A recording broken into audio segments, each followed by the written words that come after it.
हर व्यक्ति को जो अच्छा फल मिलता है तो विचार करता है कि मैंने कौन सा अच्छा कार्य किया था जो अच्छा फल मिला। जैसा अभी अशोक जी ने कहा, कल शाम को भी प्रश्न था, इतना सा अंतर आ गया। मूर्ति खरीदने वाला और मूर्ति बनाने वाला, खरीदने वाला जब समझ पाता है कि बहुत अच्छी मूर्ति है, और बनाने वाला पत्थर के टुकड़े में समझ लेता है कि बहुत अच्छी मूर्ति बने। तो अच्छी मूर्ति बनेगी तभी पत्थर उठाता है। अशोक आज समझ रहे हैं जब हम लोग यहाँ आ गए कि हमारे पुण्य का उदय था, और हमने उस समय समझ लिया था जब यहाँ नहीं आए थे कि मुझे जाना पड़ेगा, क्योंकि कारण में कार्य का दर्शन हो जाना वह बहुत बड़ी भवितव्यता कहलाती है। कार्य में तो दर्शन सबके हो जाते हैं, लेकिन कारण में हो जाए, फल को सब पहचान जाते हैं कि ये फल है, लेकिन बीज की पहचान हो जाए तो बहुत बड़ी चीज। कई बार तो फल भी पहचान नहीं पाते कुछ लोग, लेकिन फल बहुत ज्यादा लोग पहचान जाते हैं, लेकिन बीज नहीं पहचानते। बीज में ऐसा गुमराह किया है प्रकृति ने कि सबसे अच्छे बीज बिल्कुल एकदम चिकने, स्निग्ध, सुंदर, बबूल के होते हैं।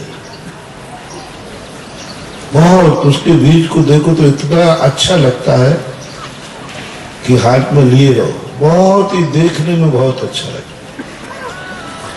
लेकिन उसका फल जब देखते हैं कांटे, तब पता चलता है। संसार एक बबूल के बीज के समान व्यक्ति के जिंदगी में आता है और रास्तों में कांटों को उगा करके समाप्त हो जाता है। संसार कब प्रवेश कर जाता है किसी को पता नहीं चलता, क्योंकि वो बबूल के बीज के समान बहुत अच्छा लगता है, देखने में भी अच्छा है, स्पर्श में भी अच्छा है, खाने में भी अच्छा है, सब तरफ से अच्छा है। कहीं से उसको बुरा देखने में आते ही नहीं। लेकिन जब बो दिया जाए तो फल उसके जब आते हैं कांटे के रूप में, तब पता चलता है कि अरे मैंने तो ये बीज बोया था अच्छा, और आ गया कांटा। सारी दुनिया की जिंदगी में संसार को लोग समझ क्यों नहीं पा रहे हैं? उन्हें कांटों की पहचान नहीं है, सो बात नहीं है। उन्हें कांटों के बीज की पहचान नहीं है। अपन लोग अनादिकाल से, भगवान जैसी आत्मा भी अनादिकाल से, महावीर जैसी आत्मा ऋषभदेव के काल से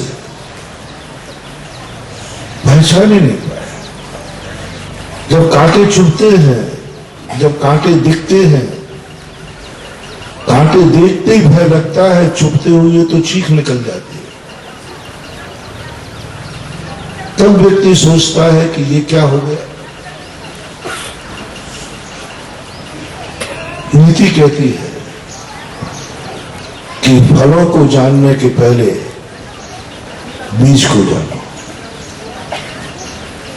मंदिर के जानने के पहले रास्तों को पहचानो। मंजिल कहां है यह जानने के पहले ये देखो कि जितने रास्ते हैं ये कहां कहां जाते हैं। दो तरीके हैं, एक अपनी मंजिल जान लो कि हमें वहां जाना है, हम भटक जाए, हम मंजिल नहीं पहुंच पाए। हमें मंजिल की पहचान हो गई और सही रास्ते की भी पहचान होगी। लेकिन जब तक हमें जो हमारी मंजिल को नहीं जाते हैं उन रास्तों का ज्ञान नहीं होगा तो हम भटकने से रुक नहीं पाए। कई बार हमें मंजिल का ज्ञान होता है, रास्ते का ज्ञान होता है, लेकिन जो भटकाने वाले रास्ते उनका ज्ञान नहीं। हम सम्यक दर्शन का ज्ञान कर लेते हैं लेकिन मिथ्या दर्शन का ज्ञान नहीं हो पाता। कई बार हम अच्छाइयों का ज्ञान कर लेते हैं, बुराइयों का ज्ञान नहीं हो पाता। और जब तक बुराइयों का ज्ञान नहीं होगा हम अच्छाई को सुरक्षित नहीं कर पाए। बिन जाने त दोष गुणन को कैसे तजिए दहिए। जब तक हमें दोषों का ज्ञान नहीं होगा न हम गुणों को ग्रहण कर सकते हैं न दोषों को त्याग सकते हैं। उज्ज्वल वसुनंदी महाराज ने मूलाचार्य की टीका में एक मुनि के प्रश्न पर जवाब दिया। जब वो नरकों आदि का वर्णन कर रहे थे, एक इंद्रिय दो इंद्रियों का वर्णन कर रहे थे, चतुर्गति का वर्णन कर रहे थे, एक प्रकृति अधिकार है, उसमें वर्णन सबसे बड़ा अधिकार है। शिष्य ने प्रश्न किया कि भगवान हमने मोक्ष जाना है, हमें मोक्ष प्राप्त करना है, मुझे ये संसार के रास्ते क्यों बता रहे? मुझे क्या पर्याप्तियों से मतलब, क्या मार्गणाओं से मतलब, क्या समाज से मतलब, क्या मुझे इस दुनिया से लेना ही नहीं? मैं तो दुनिया का वैरागी हूं, दुनिया मुझे छोड़ना है और आप दुनिया को समझा रहे। मैं दुनिया से छोड़ करके मोक्ष जाना चाहता, मोक्ष की बात करो। बहुत अच्छी बात वहां कही कि हे श्रमण, तुम्हारा लक्ष्य मोक्ष का जाने का है, लेकिन संसार में मोक्ष का रास्ता एक है और संसार के रास्ते अनेक है। इसलिए कोई तुम्हें मोक्ष तो तुमने देखा नहीं है, कहीं मोक्ष के रास्ते के बहाने कोई तुम्हें दूसरा रास्ता न दिखा दे। इसलिए जो रास्ता कोई तुम्हें दिखाए उसके पहले ही कह दो तुम मुझे क्या भटकाओगे, ये मालूम है ये रास्ता फलाने स्थान पर जाता है। प्रागे उद्दिष्ट उत्तरा। जो भटकाने वाला है, जो भटकाने की बात कहता है, उससे हम पहले से परिचित हैं कि ये बात समीचीन नहीं, तो फिर वो व्यक्ति कभी भटक नहीं सकता। इसलिए कारण और कार्य की एक विवक्षा है। भगवान ने भी मंजिल देखी नहीं, लेकिन मार्ग के लक्षण पहचान लिया कि ऐसा, क्योंकि मंजिल तो अपन जब देख पाएंगे जब वहां पहुंच जाएंगे। मार्ग को अपन देख सकते हैं, अनुभव में ला सकते हैं, और मार्ग को देखते देखते मार्ग से पता चल जाता है कि इसकी मंजिल किस रूप में है। इसलिए बीज को पहचानना, कारण को पहचानना और पहले से ही पहचान लेना। तुम खुश होते हो जब महाराज तुम्हारे यहां आ जाए, तब कहते हो हमारे पुण्य का उदय है, और हम आहार करने के पहले कह देते हैं पुण्यात्मा है, तभी तो मैं इसके दरवाजे खड़ा हो। सुकुल शब्द का प्रयोग है। कारण क्या है? कोई ना कोई बिना कारण के कोई कार्य कभी होता नहीं, कारण तो जरूर है। एक बार एक व्यक्ति ने पूछा था, अजमेर की घटना है, मैं नारेली में था, ज्ञानोदय में, बहुत सारे बुद्धिजीवियों का एक सम्मेलन था। सारे बुद्धिजीव कम से 400-500 लोग थे, एक साथ आए। उन्होंने एक प्रश्न किया कि बोले महाराज, हम कैसे पता चलाएं कि मैंने जिंदगी में कोई अच्छा काम किया है? मैं कैसे मालूम करें कि मेरा भविष्य अच्छा है, मेरा भविष्य अच्छा है? और मैं अपनी जिंदगी में बहुत अच्छा कार्य किया है। ये प्रश्न बहुत पेचीदा था। भविष्य बताना कि मेरा भविष्य कैसा है और मैंने जिंदगी में अच्छा कार्य किया है, ये हम निर्णय कैसे करें? और मैं सर्वज्ञ हूं नहीं और उनसे परिचित था नहीं। पर जरूरी नहीं है कि साधुओं के लिए हर ज्ञान से परिचित होना चाहिए। उनके पास एक ऐसी मंत्र, ऐसी सूत्र, ऐसी बीज बुद्धि होती है जो वो देखते किसी को है और पता किसी को बता देते हैं। संसार के रास्ते को जान रहे हैं और मोक्ष का रास्ता बता रहे हैं। ये कला होती है सर। अनुभव में आया है संसार और बता रहे हैं परमार्थ।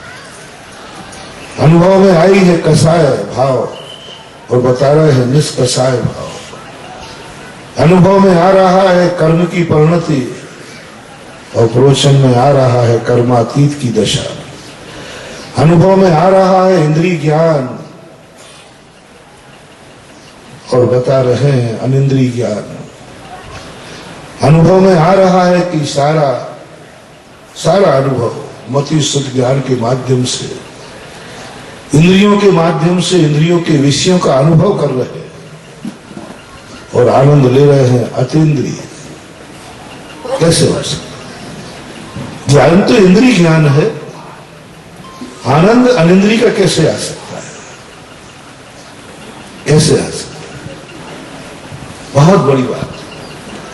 जब अनुभव ही नहीं, न द्रव्य में है, न गुण में है, न पर्याय में है, फिर भी आनंद आ रहा है, अनिंद्रिय आनंद आ रहा है। जो भोजन नहीं खा रहे हैं उसका आनंद आ रहा है। इसी का नाम आगे जाकर के रिद्धि बोलते हैं। इसी को सिद्धि बोलते हैं कि थोड़ा सा और यदि ये आनंद बढ़ जाए तो रिद्धि प्रकट हो जाए। लोग रखेंगे हाथ में छिलके, वो बनवाएंगे 56 भोग। लोग रख देंगे हाथ में जहर, वो बन जाएगा अमृत। दिया जहर है, बना अमृत। दिख रहा था कि ये खोटा है और बन गया चोखा। मीरा को जहर दिया, वो अमृत बन गया। उसने जहर पिया लेकिन जहर का कार्य नहीं। सच्चा ज्ञान, सच्ची साधुता वही है जो अनुभव कुछ आ रहा है, सारे जगत को कुछ दिख रहा है,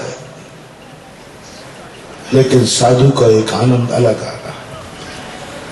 साधु को जब तुम बाहर से देखते हो तो तुम लोग बड़े दुखी होते हो हम लोगों से। कितने आप लोग अपने आप से दुखी नहीं होते? कितने दुखी होते हो? गर्मी में एक टाइम पानी पीते हैं और सूख जाते हैं, तुम कहते अरे राम राम राम राम राम। महाराज बड़े दुखी। हम नंगे पैर डामर पर सड़क पर चलते हैं, चलते हम हैं और दुखी तुम होते हो। केश रोज हम करते हैं और देखने वाले रोटी बैठ जाते हैं। आंखों में आंसू आ जाए। साधु की प्रत्येक चर्या को बाहर से तुम देखोगे, तुम्हारे रोंगटे खड़े हो जाते, भाई मेरे बस की बात नहीं। एक बार एक व्यक्ति ने कहा, महाराज मेरा मन है कि मैं जीवन के अंत तक मुनि जरूर बनूंगा। मन की अच्छी बात। केकड़ी के शीतल कटारे आते तो उन्होंने कहा कि मैं मुनि जरूर बनूंगा महाराज, मेरा मन होता है। आप लोगों को देखकर मेरे मन में ये भाव आता है कि मैं मुनि बनूं और बनूंगा। मन की अच्छी बात। एक दिन मैं बिहार कर रहा था जयपुर से, बहुत गर्मी थी, पैरों में छाले थे, पैर छिल चुके थे और मैं एक पेड़ के नीचे बैठा था। वो एकाएक आए, मेरे पैर पकड़ लिया तो मैंने पैर हटा लिया। बोले महाराज क्या बात है? देखा तो फौले भी थे, छाले भी थे। बोले महाराज पैरों की हालत। बोले महाराज अब भी आप चलोगे? मैंने कि अभी तो आधी चला हूं, आधे और चल रहा है। बोले महाराज इस दशा में चलोगे? ये दशा तो बेड रेस्ट की है, इतने के बाद चलोगे? बोले महाराज मैं नियम लेता हूं कि जिंदगी में तो कभी मुनि नहीं बनूंगा। और मैं घबरा गया कि ये क्या मामला हुआ। मैंने तुरंत महावीर को फोन लगाया, भगवान महावीर को, तुम्हारे महावीर को नहीं क्या। अब मैं घबरा गया, वो पैर बोले महाराज जी अब तो नहीं बनूंगा, आप कोई जबरदस्ती बनाओगे तो मैं कपड़े पहन लूंगा, मैं तो अपनी जिंदगी में अब कभी मुनि नहीं बनूंगा। मैंने की बात क्या हो गई भैया, तूने खुद कहा था। मैंने तो कहा नहीं था। तो कहीं महाराज जब उस समय कहा था जब आपकी जयकार बोल रही थी, क्या बड़े बड़े लोग आपको नमोस्तु कर रहे थे, जब सारे लोग आपको प्रवचन दे रहे थे, हार कर रहे थे, तब मैंने कहा था। मैंने इससे दशा थोड़ी देखी थी कि मुनि की ये दशा भी होती है। अब तो नहीं होती। मैंने भगवान महावीर से तुरंत कहा अपने मन से, भगवान सुधार करो नहीं तो मुनि बनना बंद हो जाएगा। हम तो समझ रहे थे कि जितनी तपस्या करेंगे उतना ज्यादा तुम्हारा मुनि बनने का भाव होगा। कल युग में तो ज्यादा तपस्या की नहीं, लोगों ने कहा तोबा महाराज अब आप ही निपटो। यानी कठिन साधना देख करके लोग धर्म से भागते हैं, इसका नाम पंचम काल है। और कठिन साधना देखकर लोग वैसी साधना करने का मन बनाते थे, उसका नाम चतुर्थ काल। मुनिराज को देखते थे, खड़े हैं बाहुबली 1 साल तक, सांप लग गए, बिच्छू लग गए, शरीर गंदा हो गया, बेलें चढ़ गई। ऐसी कठोर तपस्या, ऋषभ देव के पुत्र थे। और ऐसी दशा देख करके, बाहुबली की जो दशा थी देख करके अपन कल्पना ही मात्र करते हैं, पढ़ते हैं, क्या वामी लग गई होगी, पैर वामी में समा गए होंगे। वामी को देख के डर लगता है अपन कि इसमें सांप बैठा होगा। वामी पैरों तक वामी बन गई, सांप ने बिल बना लिए, बेले चढ़ गए। ऐसी दशा को देख करके लोगों के भाव विचलित हो जाते हैं। मेरे बस की बात। ऐसी तपस्या, ये और कह दिया जाए, ऐसी तपस्या करोगे जब वामी लग जाए, सांप बने, सब लग चढ़ जाए ऊपर, छिपकुली सब, तब मोक्ष मिलेगा। सुन रहे हो ना सब? तब मोक्ष मिलेगा। अब बताओ कौन कौन मोक्ष जाना चाहते हैं? तो आप सब क्या कहते, महाराज जी आप ही पधारो, हम आपके दर्शन कर रहे। और होनहार जो व्यक्ति होता है वो कहता है भगवान का, वो भी उस दशा का दर्शन करता है। ओ भगवान, कैसी विपरीत दशा। सांप चढ़ रहे हैं शरीर के ऊपर, सांप देख के कांप जाए, वो शरीर पे चढ़ रहा है। छिपकुली क्या क्या नहीं चढ़ाए गए। कई मूर्तियां तो हमने ऐसी देखी बाहुबली की, छिपकुली, चींटी, कीड़े मकोड़े, दुनिया के सब चीजें ऐसे कीड़े मकोड़े चढ़ रहे हैं, लाइन लगाकर, दीमक शरीर पर, दीमक कानों में घुस रहे हैं, नाक में घुस रहे हैं, छिपकुलियां चढ़ रही हैं। कैसी ऐसी विचित्र मूर्तियां देखी। घोंसले बना लिए लोगों ने, चिड़ियों ने घोंसले बना लिए। ऐसी दशा देख करके यही भाव आएगा कि भगवान ऐसी दशा मेरी कभी नहीं हो, मेरे मोक्ष मिले या न मिले। लेकिन ज्ञानी क्या कहता है, देखो किस दिन तुम्हारे अंदर सम्यक दर्शन जाग जाएगा, किस दिन हम धर्म के अधिकारी हो जाएंगे, किस दिन हम भविष्य की घोषणा कर सकेंगे कि मेरा मोक्ष पक्का है। किस दिन कर सकोगे? हम हो या आप हो, सब में लगा लो। किस दिन घोषणा हो सकेगी? उधर सियालनी मांस नोच नोच करके खा रही है, मोटी मोटी खा रही। हमें तो मच्छर काट जाए हम चीख पड़े, और मच्छरों की दशा में भी। और ऐसी दशा आ जाए, ऐसा चित्र, ये चित्र मंदिरों में बनाए जाते हैं। मैं पहले बड़ा विरोधी था इन चित्रों का। तीर्थंकरों के चित्र तो बढ़िया रहते हैं, क्योंकि बढ़िया 64 चवर होता है, सिंहासन होता है, भगवान का समोषण होता है। तो तीर्थंकरों के वैभव को देख करके तो मन होता है कि काश मैं भी तीर्थंकर बनूं, जिससे मेरा भी समोषण बने। बहुत मन। तुम्हारा भी मन हो जाए। तीर्थंकरों के 5 कल्याणक देख के किसका मन नहीं होगा तीर्थंकर बनने का, बताओ भाई। 5 कल्याणक देख करके हर व्यक्ति के मुंह में पानी आ जाता है। 6 महीने पहले से रत्न वृष्टि, बोलो कौन नहीं चाहे। सागर वाले बताओ, तुम्हारे घर में कोई बालक जन्मेगा तो 6 महीने पहले रत्न बरसेंगे। 9 महीने जन्म के समय मेरू पर्वत पर अभी 24 घंटे 5 कल्याण में ठाठ है, बहुत ठाठ। तीर्थंकर का वैभव देख करके लगता है कि मैं भी मुनि बनकर मैं भी मोक्ष जाऊंगा। ये तो बड़े ठाठ। कभी तीर्थंकर प्रकृति का बंध नहीं होगा, कभी मोक्ष नहीं होने वाला। कब मोक्ष होगा देखो, बहुत दिन के बाद मुझे समझ में आया, बहुत दिन के बाद, कि मंदिरों में श्यालनी के खाते हुए चित्र बनाया जाता है। सुकमाल का, सुकौशल का सिगड़ी जलते हुए चित्र बनाया गया। दुनिया में इतने सामान्य केवली हुए सबसे ज्यादा बाहुबली को बनाया गया। अरे अच्छे और भरत थे, भरत को तो कोई स्थान मिलने वाला नहीं था, वो तो बाहुबली के कारण जोड़ी मिल गई। बाहुबली को सबसे ज्यादा लोग चाहते, हर व्यक्ति बाहुबली की मूर्ति बैठाना चाहता। मैंने सोचा क्या मतलब है। बाद में पता चला कि ये बहुत बड़ी परीक्षा की घड़ी है।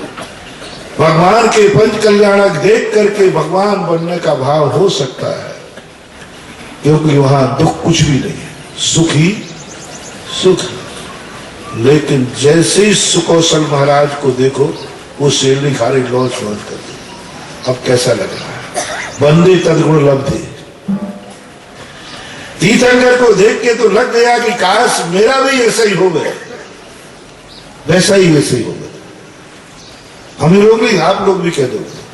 तीर्थंकर का वर्णन सुनते समय हर कहता, भगवान बंदे तदगुण लब्धे, मुझे भी समोषण मिले, मुझे भी 64 सवर ढूंढे। अब दूसरी परीक्षा है, सुकौशल महाराज का चित्र बना हुआ है, शेरनी खा रही है। अब उसको नमस्कार करना है, और नमस्कार का अर्थ है बंदे तदगुण भाव करो। क्या इतनी हिम्मत है, क्या इतना साहस है कि सुकौशल महाराज को देखकर तुम्हारे मन में भाव आ जाए, काश ऐसी शक्ति मेरे में आ जाए कि श्यालनी खाती रहे और मैं आत्मा में लीन रहता जाऊं। ऐसा भाव बहुत कठिन भाव। सुकौशल महाराज को देखकर भाव आ जाए, ओ भगवान ऐसी दशा मुझे कब प्राप्त होगी, मैं तो मच्छर में चीख जाता हूं। ऐसी दशा की श्यालनी खा रही आत्मा में लीन है।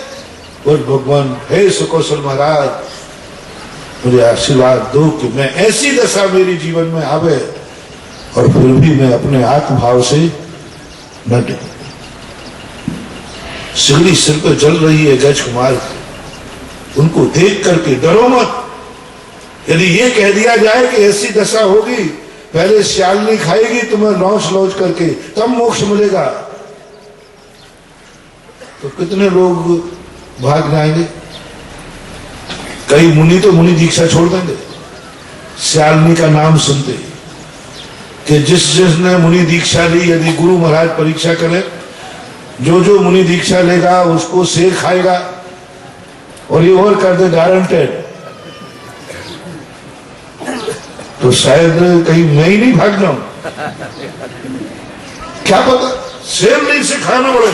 मैं तो मुनि बन रहा हूं भगवान बनने के लिए, मैं तो मुनि बन रहा हूं अनंत सुख के लिए, और यहां कह रहे शेर खाएगा मुनि बनेगा। तो महाराज जी आप ही पधारो।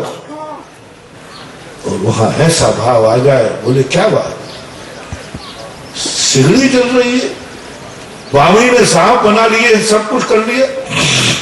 यदि बाहुबली का चरित्र पढ़ करके, बाहुबली की दशा पढ़ करके भय न लगे, ऐसा भाव नहीं आ जाए कि ये मुनि बनने के बाद मोक्ष जाने के लिए इतना सहन करना पड़ेगा, समझ लेना अभी हमारा संसार बहुत बड़ा है, हम डर गए। वो पैर के फौले पड़ करके डर गए, अब मैं मुनि नहीं बनूंगा।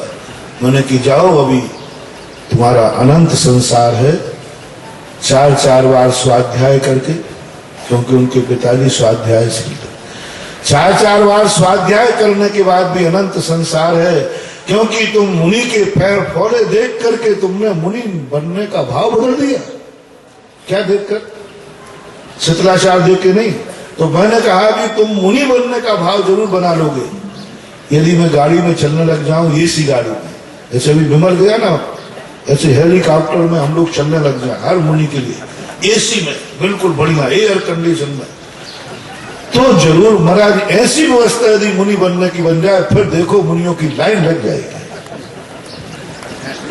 मैंने उनको यही कहा, इसका अर्थ है कि मुनि जितना सुख में रहेगा उतने लोग मुनि बनने का भाव रखेंगे, और जितना मुनि दुख में रहेगा 3-3, 4-4 दिन तक महाराज को आहार नहीं मिलता, अंतराय आ जाता है। कई गृहस्थ तो कहते कान पकड़े मेरे मैं तो मुनि नहीं बनूंगा, 1 घंटे पानी नहीं मिले तो तड़प जाऊं, 3 दिन 4 दिन हो गए, 15-15 दिन निकल जाते हैं। उसको देख करके लोगों के वैराग्य ठंडे पड़ जाते हैं, उसको देख करके लोग मुनि बनने का भाव बदल देते हैं, उसको देखकर लोग आरिका बनने का भाव बदल देते हैं। यही हमारी वही सबसे बड़ी परीक्षा। बाहुबली को देखकर ऐसा भाव आ जाए, हे भगवान, हे बाहुबली, धन्यवाद, काश ऐसी दशा मेरी हो जाए कि मेरे ऊपर सांप चढ़े, बिच्छू चढ़े, वामी लग जाए, दीमक चले, और उसके बावजूद भी मुझे अपने मन वचन काय से कभी डिगने का ना भाव आया। ऐसी दशा के लिए मैं स्वागत करता हूं, और बाहुबली की दशा मेरी हो, इस भाव से मैं बाहुबली को नमस्कार करता, तब कहीं पता चलेगा कि तुम्हारे लिए तुम्हारी होनहार बहुत अच्छी है, बहुत भविष्य उज्ज्वल। हम कारण को नहीं समझ पा रहे, और कारण एक बार समझ में आ जाए तो ऐसी प्रवृत्ति हो जाए। देखने में आ रहा है साधु के बाहुबली के कष्ट ही कष्ट। बताओ, सांप चढ़ा है तो सुख है कि कष्ट? बिच्छू चढ़े हैं तो सुख है कि? सब दुनिया से पूछो, सब कष्ट है। सारी दुनिया का एक मत है, हम लोग भी कह देंगे कष्ट है। अब अपन सबने निर्णय कर लिया कि बाहुबली बहुत कष्टों में है, बहुत कष्टों में। ब्राह्मी सुंदरी पहुंच गई, उनकी दोनों बहनें, भैया की दशा देख करके वो रो पड़ी, अपनी दोनों हाथों से। बाहुबली की कभी प्राचीन मूर्ति देखना, 2 बच्चियां बेलों को पकड़ के हटा रही। उत्तर प्रदेश में देवगढ़ में ऐसी मूर्ति है, ये कुछ नहीं है। जब ब्राह्मणी सुंदरी महाभारत के साथ गए, तब वो भैया की ये दशा, मेरे भैया की ये दशा, सारी बेलें पकड़ कर हटा दी, बामी को तोड़ दिया। यानी हर व्यक्ति को इस समय बाहुबली संकट में दिख रहे, बहुत दुखों में थे, बहुत परेशान थे। अपन सबने निर्णय कर लिया, अब चले अपन थोड़ा बाहुबली से पूछ लें कि बाहुबली आपको कैसा लग रहा है? तो बाहुबली कहेंगे, मेरे जैसा सुखी दुनिया में इस समय कोई नहीं। सखोसर महाराज से पूछो, वो कहते इस समय मैं सबसे परमानंद में लीन हूं। कब? जब श्यालनी खा रही है तब। कई लोगों को उपवास में आनंद आता है, अरे भूखों मरने में आनंद, लोग कहेंगे पागल हो गए। उपवास में आनंद, मासोपवास कर लेते, आनंद में डूबे रहते। लोग कहते भूख लगने पर तो दुख होता है, लेकिन दुनिया में कुछ आत्माएं हैं जो भूखे रहने में आनंद मनाती हैं। दुनिया को लगता है कि तो महान आत्माओं के कष्ट ऐसे हैं जैसे सूरज बाहर से इतना तप रहा है, इतनी दूर अपन बैठे हैं, और अंदर रहने वालों भी ऐसे ही तप रहे होंगे। सूर्य विमान, अंदर देवता, बाहर से सूर्य इतना तप रहा है, इतना तपन हो रही है, और अंदर रहने वाले जो देव हैं एयर कंडीशन में रह रहे हैं। महान आत्माओं की धर्म का रास्ता ऐसा ही होता है, बाहर से बड़ा कष्टदायी दिखता है। साधुओं को बाहर से देखोगे तो गम ही गम नजर आएंगे, जरा अंदर तो झांको, सरगम लहर आएंगे। बाहुबली को आनंद आ रहा है, श्रेणी मार रहे हैं, आनंद में डूब गए। सुखोत्सव महाराज श्रेणी मार रहे हैं, श्यालनी खा रही है और वो आनंद ले रहे हैं। जो इंद्र, जो नाग नरेंद्र इंद्र के ना ही कहो, अहमेंद्र के श्यालनी खा रही है और उनके आनंद का वर्णन किया। सो नाग नरेंद्र व अहमेंद्र के ना ही कहो। अहमेंद्रों को भी वो सुख नहीं है जो आनंद उस समय आ रहा है महाराज को, जिस समय सुखोत्सव महाराज को श्यालनी खा रहे। कैसी दशा है, कैसी विचित्रता है, कैसे ये संभव होता है। इसी को बोलते चमत्कार, इसी को बोलते अतिशय, जिन्हें कारण में भी कार्य का आनंद आ गया। आप लोगों में भी ये लक्षण है, आप लोगों को लक्षण। अभी माइंस घूम रहा, ऊपर से इस माइंस को देख करके, अभी तो ठीक है, पहले आगे कहे अशोक कहते महाराज जी ये बहुत यहाँ मार्बल है, पागल है, तो ऊपर कचड़ा है। सब देखो बाहर कचड़ा ही कचड़ा दिख रहा है और 10 फुट 20 फुट तक कचड़ा ही कचड़ा है। लेकिन इस कचड़े में तुम माथा क्यों फोड़ रहे हो? क्योंकि तुम्हें कचड़े के अंदर का माल दिख गया है। माल नहीं दिखा, अभी दिखा तो कचड़ा ही है, लेकिन तुमने किसी यंत्र के माध्यम से देख लिया कि कचड़े के अंदर माल है, तो तुम कचड़े में भी लाखों रुपया खर्च कर रहे हो, कचड़े को हटाने में माथा फोड़ रहे हो। जेसीबी चल रही है, किस लोभ में? अभी तो कचड़ी हट रहा है, लोग कह रहे महाराज अभी तो कचड़ी हट रहा है, अभी कोई माल नहीं, फिर भी लगे हुए हो। क्यों? क्योंकि अंदर तुम्हें अंदर जब माल दिख गया तो यंत्र से कचरा दूर कर रहे हो। हमें भी अंदर का माल मंत्र से दिख गया है, तो हमें अंदर के बाहर के कष्ट सहन कर रहे हैं, क्योंकि अंदर माल दिख गया, माल दिख गया। जैसे तुम्हें माल अंदर दिख गया तो इन भाटों से सिर फोड़ रहे, मशीन लगी है, कचरा हट रहा है। 10-10 फुट 20-20 फुट देख के आया मैं, 30-30 फुट तक कुछ माल ही नहीं है। तो मैंने कहा तुम लोगों ने अंदर कैसे जान लिया? बोले महाराज यंत्र से जान लेते हैं। अब आपको हमारी लोगों की बात भी समझ में आ जाना चाहिए। हम लोग जितने सब एक कष्ट रूपी कचरा सहन कर रहे हैं, क्योंकि हमें भी तुम्हें यंत्र ने माल दिखाया, हमें मंत्र ने माल दिखाया। माल बिना देखे बिना कोई व्यर्थ में मेहनत नहीं करेगा। धन चाहिए है तो भी तुम्हें कुछ ना कुछ तो संकेत मिलना ही चाहिए, बिना संकेत के नहीं करोगे। हम लोग भी इतने कष्ट सहन करते हैं साधु, कहीं ना कहीं से कोई सुराग मिल गया है, कहीं ना कहीं से कोई तंत्र मिल गया है, कहीं ना कहीं से वो डिपॉजिट का पता चल गया है कि इतने कष्ट सहन कर लो, इतना वेस्टेज कर लो, इतना खर्चा कर लो, तो नीचे माल ही माल। इतने कष्टों को सहन कर लो, फिर देखो क्या मजा आता है। थोड़ी देर के लिए बाहुबली का 1 साल का कष्ट सहन ने आज बाहुबली के लिए अनंत अनंत सुखी कर दिया। 1 साल का कष्ट आज सहन किया। वो पागल नहीं थे, वो उन्मत्त नहीं थे, वो बुद्धिहीन नहीं थे, अवज्ञानी थे, सर्वार्थ सिद्धि से आए हुए थे, छाया सम्यक दृष्टि थे। कौन व्यक्ति है जो दुख के लिए मेहनत करेगा? कौन व्यक्ति है जो दुख उठाने के लिए मेहनत करेगा? और बाहुबली दुख उठा रहे हैं और अपन कह रहे कौन व्यक्ति है? इस दुख के पीछे छुपा हुआ जो सुख है वो बाहुबली को दिख गया, उस सुखोत्सव महाराज को दिख गया। वह एक धर्मात्मा को दिख जाता है तो वह दुख की परवाह किए बिना उस दुख की आग की दरिया में कूद पड़ता है और अंत में जाकर के वह मान सरोवर को प्राप्त कर लेता है। चलो आगे बढ़ो, रास्ते को पहचानो। मैंने एक बार कहा था कि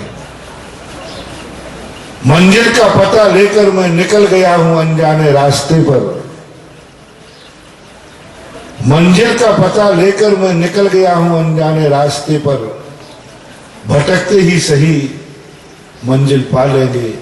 गुमराह तो वो हैं जो अभी घर से बाहर ही नहीं निकले। गुमराह तो वो हैं जो अभी चले ही नहीं। अरे दो माटियों से सिर फोड़ना पड़ेगा। तो बता रहे थे कि महाराज ऐसे ही नहीं कि हम जहां हाथ डाले वहीं सफल हो जाए। बोले एक माइंस उदयपुर के पास कहीं भी फेल हो गया। तुम्हें फेल हो गया तो छोड़ क्यों दी? छोड़ क्यों दिया? ये धंधे बंद करते। क्योंकि एक बार धोखा नहीं, एक धोखा खाया दूसरे में सफल, दूसरे में तीसरे में सफल। आखिर रास्ता यही है और यही रहेगा, दूसरा कोई रास्ता है ही नहीं। किसान बीज फेंकता है विश्वास पर, जरूर नहीं कि बीज आ जाए। पानी नहीं गिरे तो बीज भी चला जाए, ओले गिर जाए, उजड़ जाए। कई वर्षों तक भी ऐसा हो जाता है कि बीज भी चला जाता है, फिर भी किसान बीज बोना बंद नहीं करता है। क्योंकि मालूम है कि जब भी फसल आएगी बीज बोने से आएगी। जो बीज उजड़ गया उसकी चिंता मत करो। बीज बोया चला गया, बीज भी चला गया। कई बार किसानों का बीज भी चला जाता है, लेकिन किसान दूसरी साल बोना बंद नहीं करता। फैल होने का अर्थ ये नहीं कि हम हाथ पे हाथ रखे बैठ जाए। फैल होने का अर्थ है कि हम नई सफलता की तैयारी चालू कर दें, आगे बढ़े। और आगे बढ़ जाएंगे तो नियम से रास्ता तो एक ही है, दूसरा रास्ता है नहीं। भले ही हमें कष्टों के बीच में जाना पड़े, लेकिन वो पहचान, वो कारण की पहचान यदि हो जाती है, कारण में मंजिल की अनुभूति हो जाती है, तो दुख में भी आनंद आ जाता है, रास्ते में भी मंजिल का आनंद आ जाता है। रास्ते में दुख सुख नहीं है, लेकिन आनंद आ सकता है। सुख तो बिल्कुल भी नहीं है रास्ते में, लेकिन सुख में आनंद नहीं, रास्ते में आनंद नहीं है, सो बात। मैंने उन महानुभाव से कहा, मैंने कि तुम भविष्य पूछ रहे हो और अपनी जिंदगी में पूछ रहे हो कि मैंने कैसे मानूं कि मैंने जिंदगी में अच्छी तरह जिंदगी जी है। प्रश्न बड़ा पेचीदा था। 400 लोग बुद्धिजीवी थे, सब रिटायर्ड बड़े ऑफिसरों से आए थे, सब रिटायरमेंट थे, उनका समय था। मैंने कहा कि मैं एक प्रश्न तुमसे पूछता हूं, उसी प्रश्न में जवाब है, और वो जवाब तुमने दे दिया, वही तुम्हारा भविष्य, वही तुम्हारा वर्तमान, वही तुम्हारा अतीत। तुमने इतनी बड़ी जिंदगी दी, तुम अपनी जिंदगी से खुश हो या दुखी? सभी लोग सुनना, मैं भविष्य बता रहा हूं। तुम अपनी जिंदगी से खुश हो या दुखी हो? तुम अपनी जिंदगी जहां तुम हो, जो भी तुम हो, आप ये प्रश्न मेरे से कर लो कि महाराज आप मुनि बने हो, आप अपनी इस मुनिपन से कैसा महसूस करते हो? तो मैं तो कहता हूं कि मेरे से बराबर सुखी संसार में कोई दुनिया का व्यक्ति नहीं है। और जो वर्तमान में ऐसा अनुभव करता है, निश्चित समझना भविष्य भी उसका यही होगा। अब मैं आपसे पूछता हूं, आप अपनी जिंदगी से, सभी लोग बताना, आप अपनी जिंदगी से खुश हो या दुखी हो? बच्चे को भी प्रश्न है, और बूढ़े को भी प्रश्न है, गरीब को भी प्रश्न है, और अमीर से भी प्रश्न है, श्रावक से भी प्रश्न है, और हम महाराज लोगों से भी प्रश्न है, सबसे अपन जितने बैठे। क्योंकि मैंने पहले ही कहता, मैं प्रवचन का भी देखता हूं, मैं मीटिंग करता हूं और डिस्कशन करता हूं। ये बात अलग है कि मीटिंग का अध्यक्ष मैं होता हूं, सभापति। एक वोट जाना, अध्यक्ष को तुम्हें एक वोट डालने का अधिकार है, और अध्यक्ष को बराबर वोट आने पर एक जाना है। तो अपन सब बैठे, हम सब शामिल है। हम प्रवचन ही ऐसा देते जो मेरे ऊपर भी लागू हो जाए। बस अपना एक भविष्य का निर्णय अपन को करना है, और अतीत अपन को इसी में समाहित है। हम अपनी जिंदगी से जो कुछ भी जिंदगी तुम्हारी है, जो भी तुम जहां हो, जिस पोजीशन में हो, मैं कुछ भी नहीं कर रहा, मुनि हो तो, श्रावक हो तो, गरीब हो तो, अमीर हो तो, स्त्री हो तो, पुरुष हो तो, बच्चे हो, तुम अपनी जिंदगी से बताओ आज कैसे हो, तुम अपनी जिंदगी से खुश हो कि ना खुश हो, बस इतना मैं बता दूं।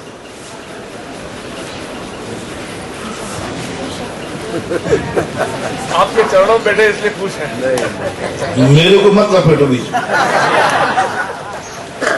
आप अपनी जिंदगी से खुद कितने खुश ना खुश हो, यहीं से शुरुआत होती है जिंदगी का विकास, यहीं से फूटता है आनंद का झरना।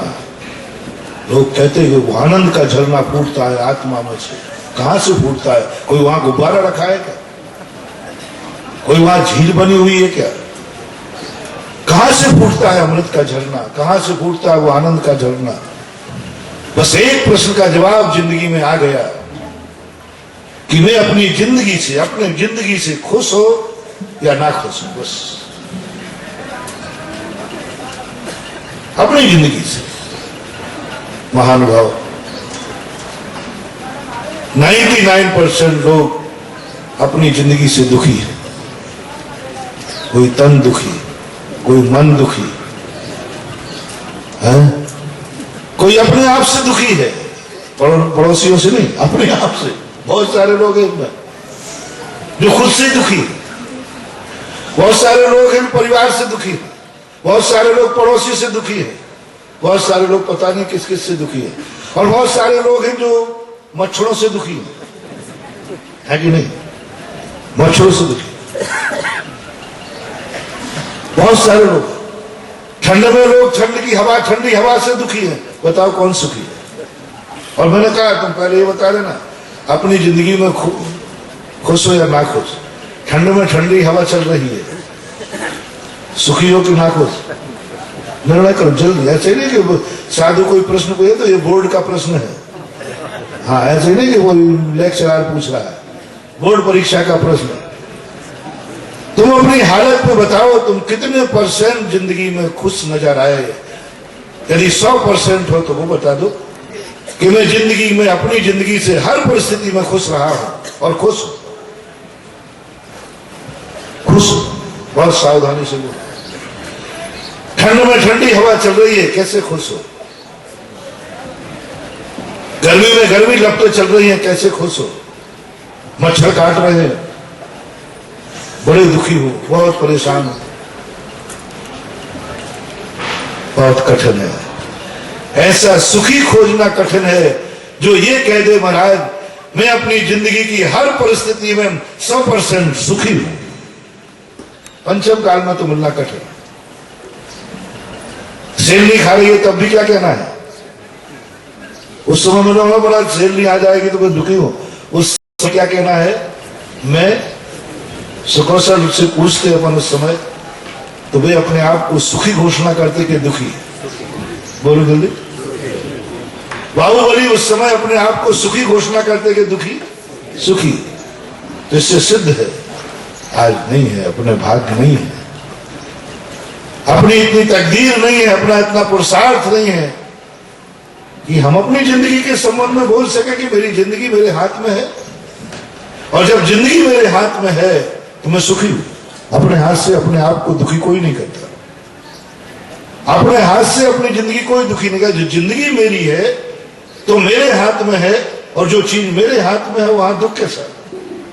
कोई नहीं सकता, कोई नहीं सकता। सावधान। अब जितने % में तुम दुखी हो रहे हो, नियम से तुम कहीं ना कहीं तुम्हारी आत्मा पराधीन हो गई है, और पराधीन सपनों सुख पराधीन हो गई। और सुखी हमें घोषणा कराना है, हम सुखी हैं। जिस दिन तुम्हें ऐसी अनुभूति आ जाए मैं आज बहुत सुखी हूं, जिस क्षण आ जाए समझ लेना उस क्षण तुम्हारी सुख की खेती में बीज बो गया। तुम्हारा कल का दिन भी सुखमय होगा, पक्का है। बीज तो वर्तमान है ना, वर्तमान अतीत की फसल है, और वर्तमान भविष्य का बीज है। वर्तमान क्या है? अतीत का फल है और वर्तमान भविष्य का बीज है। यदि आज तुमने खुश नजर किए हो, खुश नजर आ रहे हो, खुश हो, तो लो आपका अतीत बताए देता हूं।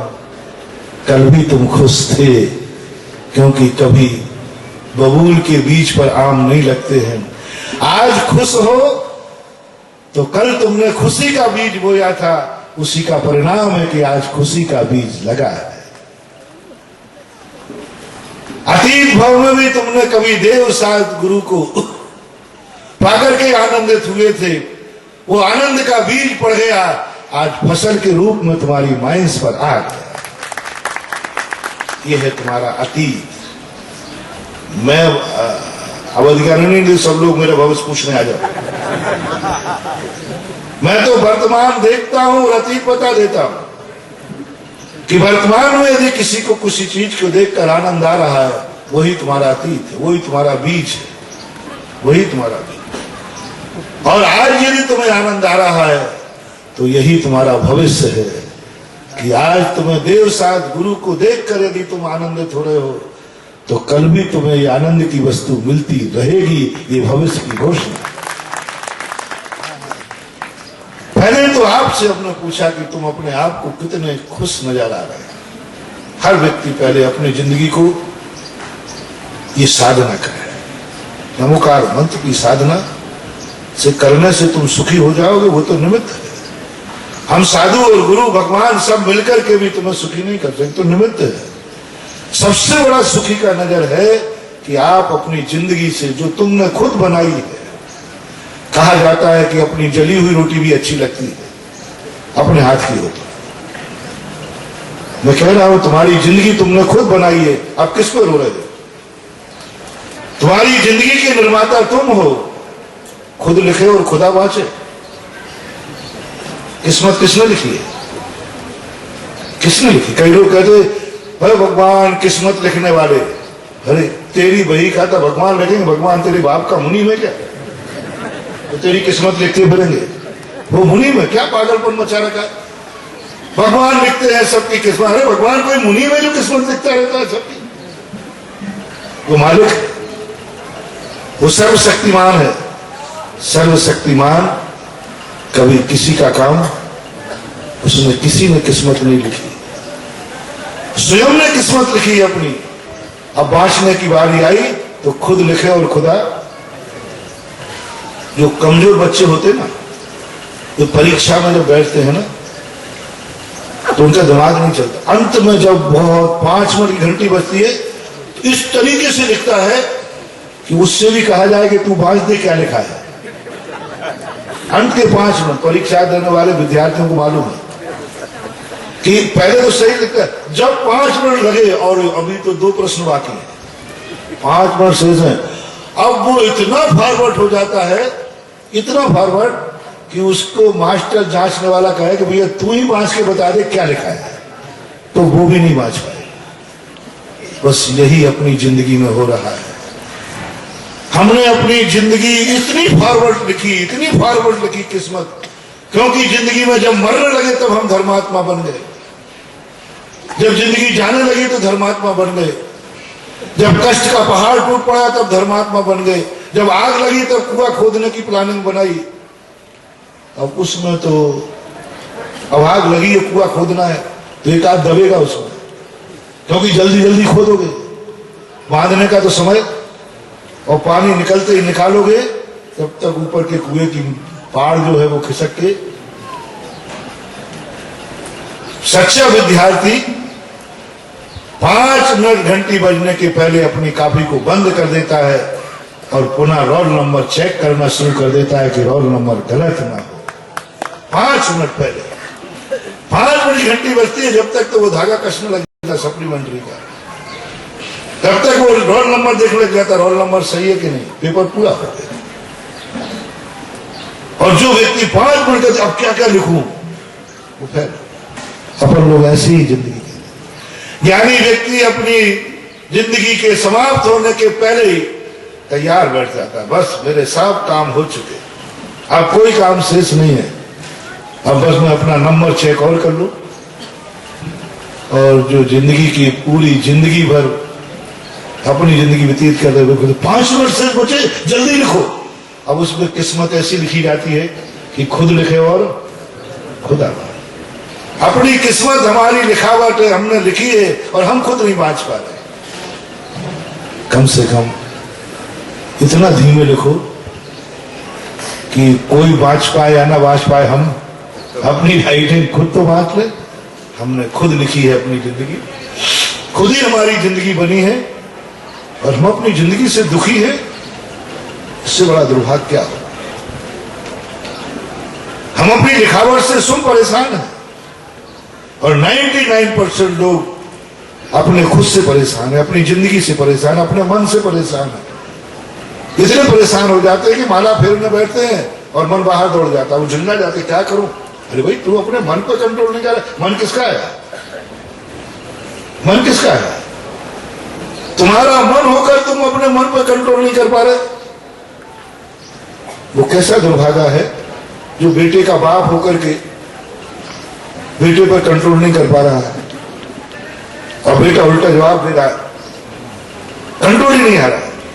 जो बेटे पर कंट्रोल नहीं कर सकता है वो पिता कभी सुखी नहीं रह सकता, वो बेटे से दुखी होगा क्योंकि उसका बेटा और स्वयं कंट्रोल में नहीं। ऐसे ही अपना मन और अपने कंट्रोल में नहीं है, अपन कभी सुखी नहीं रह सकते। मन अपना और अपने कंट्रोल में नहीं। हमने कहा है मन तुम्हारा फेर ले, बोलो तुम्हें कैसा लगता है। जब तुमने बेटे से कहा बेटा ये काम कर लो, वो कहता नहीं करना, मैं तो ये करूंगा, बोलो उस समय कैसा लगता है। मेरा बेटा और मेरे को मना कर रहा है। ऐसे ही हो रहा है, मैं मन से कह रहा हूं माला फेर, मन कहता नहीं फेरना, मैं बाजार में जाऊंगा। अब किसकी गलती कह दूं? पिता कह रहा बेटा ये काम कर, वो कहता नहीं करना, मैं खेलने जाऊंगा।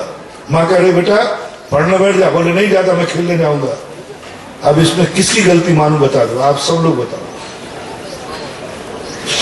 किसकी गलती है। छोटे की कोई गलती नहीं बताएगा। हम लोग जैसे कहेंगे ये गलती तुम्हारी है, तुमने पहले से बच्चे पर ध्यान नहीं दिया। ऐसे ही कोई व्यक्ति ये नहीं कहेगा कि ये मन बेकार है, माला फेरते समय मन इनकी बात नहीं मानता। मन कितना बेईमान है, देखो ये कह रहा है कि माला फेरो, ये नहीं फेरता है। कोई मन को बुरा नहीं कहेगा, कोई शास्त्र मन को बुरा नहीं कहेगा। हर शास्त्र ही कहेगा तेरी गलती है जो तूने मन को इतना स्वच्छंद और उच्छृंखल कर दिया है, जो आज मन तेरी बात नहीं मान रहा है। तू माला फेरने की कह रहा है और वो बाजार में भाग रहा है। ये गलती अपनी खुद की है, क्योंकि मन किसका है? अपना खुद का है। इंद्रियां किसकी है? अपने खुद की है। सब कुछ अपना है और हम अपने से दुखी हैं। हम अपने से दुखी। इस पर हमारे लिए निर्णय करो अपना। सब लोग हम आगे बढ़ते हैं। आज का ये ब्रह्म सूत्र, गुरु मंत्र, ब्रह्म विद्या तुम्हें देते हैं। ध्यान करना तुम अपनी जिंदगी से कितने खुश हो। अपनी जिंदगी से, पड़ोसी से नहीं कहना, अपनी जिंदगी से। अपने आप से कहीं परेशान तो नहीं हो। यदि तुम अपने आप से परेशान हो तो सावधान हो जाना, तुम भविष्य में भी अपने आप से परेशान रहोगे रहोगे रहोगे।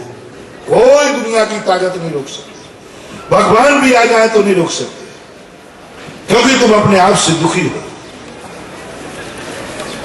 कोई दुनिया में भटका होता तो ठौर ठिकाने पहुंचा देता। तुम खुद अपने घर में भटके हो, कैसे ठौर ठिकाना पाओगे? क्या करेगा भगवान? हम खुद अपने आप से दुखी हैं। एक इसलिए यदि आपको भविष्य सुख चाहिए है तो आज गुरु मंत्र की साधना करो। अपने आप से कभी दुखी मत होना, अपने आप से कभी दुखी मत हो, कभी दुखी नहीं होना। सेलनी खा लो तो खाने दो, दुखी मत होना, क्योंकि सेलनी वर्तमान में दुख दे सकती है, भविष्य को दुखी नहीं बना सकती। और यदि हम सेलनी के खाने पर दुखी हो गए तो वर्तमान का दुख तो मिलेगा ही, भविष्य भी दुख की ही फसल आएगी। उज्ज्वल उमा स्वामी महाराज ने कितना गजब का सूत्र दिया। असादा भेजने के बंद का कारण कहा, दुख शोक ताप क्रंदन। दुख आवे तो दुखी मत हो, दुखी होगे तो दुख तो मिलेगी, भविष्य में और दुख की फसल पड़ेगी। बड़ा गजब का सूत्र है, इतना गजब का सूत्र, इस सूत्र पे बड़ा चिंतन करता हूं मैं, कहता क्या है भगवान? बोले दुख में दुखी मत होना। अरे भाई दुख में दुखी नहीं हो तो क्या हंसू क्या? बोले नहीं, यही परेशानी, यही दिक्कत। यदि सुखी होना चाहते तो दुखी मत होना, दुख में सुखी होना चाहते हो। अरे भाई ये कहो कि सुख में हमें कहें कोई देखो सुख में हंसना मत, तो देखो महाराज नहीं हंसूगा। अब मैं कहूं दुख में रोना मत, महाराज ये तो बड़ा कठिन काम है। हंसी को हम रोक सकते हैं लेकिन दुख को, और पूज्यवार उमा स्वामी महाराज कहते हैं तुम्हारा भविष्य सुखी जब है जब दुख में भी दुखी नहीं हो। दुख शोक कितना भी वियोग हो जाए, शोक मत करना, आतंक मत करना, वेदना को व्यक्त मत करना, ऐसी वेदना मत करना कि दूसरा दुखी हो जाए। ये गुण मैंने आचार्य महाराज में देखा। आचार्य श्री के एक बहुत बड़ा वीक पॉइंट है, हमने पकड़ा। महाराज गुरु के वीक पॉइंट देखते हो आप? मैं थोड़ा उल्टा हूं ना, क्या वीक पॉइंट देखा गुरु का? आचार्य श्री जिस दिन सुबह से एकदम हंसे, बहुत हंसी मजाक कर, बहुत हंस के बोले समझ लेना इनको कोई जरूर कष्ट है। और जिस दिन हम लोग पहले बहुत वर्षों में पकड़ पाए आचार्य को, एक दिन में नहीं पकड़ पाए। जिस दिन आचार्य से अंदर से बहुत खुश होते, हम लोग आचार्य भक्ति में आएंगे, आचार्य से बिल्कुल सीरियस रहेंगे अपने आराम में। हम लोग कुछ पूछे भक्ति करो, सीरियस, बहुत शांत रहते। हम लोग समझ गए कि आचार्य से आज अंदर से बहुत आनंद में डूबे हुए हैं, बहुत खुश है, बहुत खुश है। और जिस दिन जाते ही वो महाराज जी बहुत खुश नजर आए और बहुत अच्छी बातें कर रहे, मैंने कही आज जरूर बाबा जी पे संकट है, जरूर संकट है। और वो सूत्र उन्होंने सिद्ध कर लिया कि दुख के दिनों में हंसना सीखो, यही भविष्य के सुख का लक्षण है। और मैंने आचार्य से में देखा बहुत बड़ी चीज, दुख के दिनों में हंसना सीखो। जब बहुत थक चुके हो उस समय मुस्कान आ जाए। कल प्रश्न पूछ रहे थे ना, बस यही तो रहस्य, सूत्रों को हमारे लिए सिद्ध करना, अपने लिए लिखे। तो एक समय हो रहा है, एक मंत्र तुम्हें दिया कि अपनी जिंदगी में तुम अपनी जिंदगी से कभी नासुख मत होना, नाखुश मत होना। बस एक सीख लो, मैं जो हूं, जहां हूं, जैसा हूं, खुश हूं। क्या कहा? मैं जो हूं, जहां हूं, जैसा हूं, खुश। अपने आप से परेशान मत हो, क्योंकि अपने आप से परेशान रहने वाले व्यक्ति को कोई सहयोग नहीं कर सकता। पड़ोसी से परेशान हो तो कोई रोक देगा, जो अपने आप से परेशान है उसे कौन क्या करे?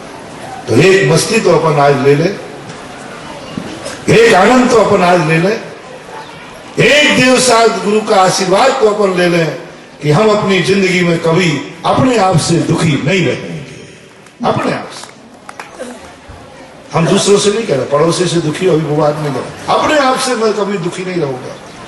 हमें याद करेंगे मैं अपने आप से बहुत सुखी हूं, मैं अपने 24 घंटे की क्रिया से बहुत सुखी हूं, मैं सुबह से शाम तक बहुत सुखी हूं। अपने आप से मैं कहीं से परेशान नहीं हूं। ये पहला सूत्र, पहली बोनी भविष्य के सुखी होने की और अतीत की फसल। यदि तुम ये कर सको तो मैं तुमसे कहूंगा तुम अतीत के सुखी थे और भविष्य में सुखी रहोगे। दूसरा, आप चाहते हो कि महाराज कि मेरा परिवार से भी मैं सुखी रहूं। परिवार नहीं, अभी तुम्हारे लिए दे दूं सुख, परिवार से भी मैं सुखी रहूं। मैं कल परिवार से सुखी था कि नहीं, कल परिवार से सुखी रहूंगा कि नहीं। मैं पूछता हूं वर्तमान में परिवार से आप कितने दुखी हैं?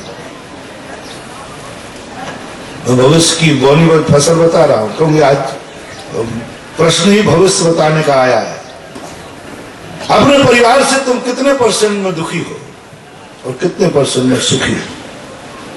बस भविष्य वही। हमने तीर्थंकरों का भविष्य पढ़ा, पारसनाथ का भविष्य पढ़ा। पारसनाथ अपने पूरे विपरीत परिवार के बीच में, ऐसा परिवार उनका पारसनाथ का जीवन चरित्र था कि रोंगटे खड़े हो जाते। राजा ने पूछा, तुम अपने परिवार से सुखी हो क्या? सारा संसार दुखी था, बड़ा महान पापी परिवार था, निकृष्ट, उसका वर्णन पार्श पुराण में पढ़ लेना, बहुत निकृष्टतम परिवार था। पारसनाथ से पूछा, तुम अपने परिवार से सुखी हो? बोले, मैं पूर्ण सुखी हूं। और कमर को मनाने चला गया। बोले, मैं भाई से सुखी हूं। अरे पागल हो गया, भाई तेरा नाश कर रहा है, सब कुछ मिटा दिया। बोले, वो भाई जाने मैं सुखी हूं। चला गया। भाई के पैर पकड़ के कहता है, और भाई ने 12 मन की शिला पटक दी। आकाश से घोषणा हुई, जो व्यक्ति अपने इतने विपरीत परिवार से सुखी है, वो जन्म जन्मांतरों में उसे सुखी परिवार ही मिलेगा, जैसे तीर्थंकर का परिवार। कैसे मिल जाता है इनको सुखी परिवार? अपने से सुखी। तुम चाहते हो पड़ोसी महाराज हमें सुख देने वाला मिले, तो वर्तमान में तुम पड़ोसी से दुखी हो या सुखी? वही संसार तुम चाहते हो कि सब मेरे अनुकूल हो, संसार में रह करके भी तुम्हें कैसी अनुभूति हो जाती। और लो अंतिम कहता हूं, मंदिर जाते समय तुम्हें कैसा लगता है? बहुत बड़ा मंत्र मैं हमेशा शास्त्रों से निकालता हूं। लोग कहते हैं मंदिर जाने से सुख मिलता है, भगवान सुखी कर देते। मैंने तो भगवानों का स्वरूप पढ़ा, जैनी के भगवान तो इतने, अब कह रहे हैं, गुस्सा तो बहुत आता है, हम माथा टेक टेक के मर जाएं और एक हाथ भी नहीं उठाते, आंख भी नहीं उठाते, वो क्या हमें सुखी करेंगे? मैं देवता बाबा ये सब बेकार किया। मंदिर में ना भगवान सुखी करता है, वो तो हाथ पे हाथ रख के बैठ गया, नासा दृष्टि रख के बैठ गया, ऐसा निर्मोही हो गया कि हम रोएं गाएं तो कुछ भी फर्क पड़ने वाला नहीं। उन्होंने तो कान ही बंद कर लिए, अपन चिल्लाते रहते, भगवान सुनते ही नहीं है, उनके कान ही नहीं, कान बंद हो गए उनके। फिर कैसे मिल जाता है मंदिर में सुख? कैसे मंदिर जाने से सुख मिलता? कुछ नहीं बंधुओं, एक सबसे बड़ा साइंस है, मैंने जो पकड़ा, ना भगवान सुख देते हैं, ना भगवान से सुख मिलता है। सुख मिलता है जैसे भगवान के दरवाजे पर पहुंचा और भगवान की मुद्रा देखी, और एकदम भक्त कहता है, अभाग्य मेरो उदय आयो, दरस प्रभु जी को लख रहे, बस हो गया। भगवान को देख के कैसा लगा? रोने का मन हो रहा है कि हंसने का? रोने का भी होता है। एक मरीज होता है, वो चुपचाप पड़ा रहता है।